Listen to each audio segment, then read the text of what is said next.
আমি খুঁজিছো স্যার খোজা নাই কেতিয়া খুজিছে আজি খুজিছে কিবা একটা হ'ব দে হ'ব খুব ভাল দিন আজি তো আমি বহুত দিনৰ পৰা আমি চিন্তা কৰি আছিলো যে ওদালগুৰি এটা মিনি সেক্ৰেটাৰিয়েট বনাব লাগে কিন্তু আমি আমাৰ অসমৰ মুখ্যমন্ত্ৰী ডক্টৰ হিমন্ত বিশ্ব শৰ্মা ডাঙৰীয়াৰ দ্বাৰা দি আজি আমি এইটো ফাউণ্ডেশ্যন কৰিলো আৰু পইচাটো গভৰ্ণমেণ্ট অফ আছাম আৰু গভৰ্ণমেণ্ট অফ ইণ্ডিয়া দিয়া পইচা এই পইচাটো আগৰ প্ৰমোদ বড়োৰ দিনতে আছিল কিন্তু সি ব্যৱহাৰ কৰিব পৰা নাই আমি ব্যৱহাৰ কৰিছে মিনি সেক্ৰেটাৰিয়েট বনোৱাৰ ক্ষেত্ৰত বাছ কি কি ফেচিলিটি থাকিব স্যাৰ মিনি সেক্ৰেটাৰিয়েট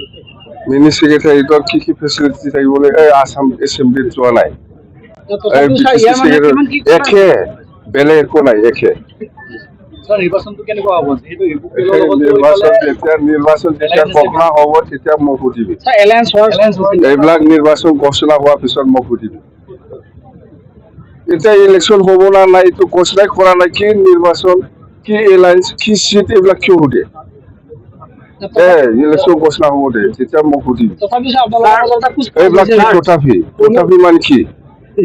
স্যাৰ এছাৰত বহুত নাম কথা কৈছে স্যাৰ ইউথবিলাকক 2 লাখকে দিব যিখিনি যুৱ হেৰি আছিল এইটো কেতিয়া পূৰণ হ'ব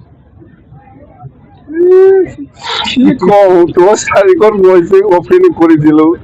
কেতিয়া ঘোষণা কৰিব স্যাৰ ফেব্ৰুৱাৰী মাহৰ ভিতৰত শেষ কৰিব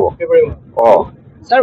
মুখ্যমন্ত্রী স্যার যথেষ্ট মানে সাংবাদিকসকলকো মানে উপহার দি আছে স্যার প্রতি বছরতে মোবাইল দিলে স্যার আপোনালোকে খুজিলে মই দিম আমি খুঁজিছো স্যার খোজা নাই আমি খুঁজি কেতিয়া খুজিছে আজি খুজিছে কিবা একটা হ'ব দে হ'ব